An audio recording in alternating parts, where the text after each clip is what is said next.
ఢిల్లీ పర్యటనలో భాగంగా కేంద్ర రక్షణ శాఖ మంత్రి శ్రీ రాజ్నాథ్ సింగ్, కేంద్ర పౌర విమానయాన శాఖ మంత్రి శ్రీ కె.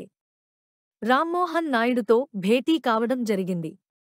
బాపుఘాట్ అభివృద్ధికి రక్షణ శాఖకు చెందిన 222.27 ఎకరాలు బదిలీ చేయాలని, మామునూరు విమానాశ్రయ పనులకు అనుమతులు ఇవ్వాలని, పాల్వంచ, అంతర్గాం, ఆదిలాబాద్ విమానాశ్రయాలు మంజూరు చేయాలని కేంద్ర మంత్రులను కోరడం జరిగింది. ఈ భేటీలో ఉప ముఖ్యమంత్రి శ్రీ భట్టి విక్రమార్క, భారీ నీటిపారుదల శాఖ మంత్రి శ్రీ ఉత్తమ్ కుమార్ రెడ్డి, తెలంగాణ కాంగ్రెస్ ఎంపీలు పాల్గొన్నారు.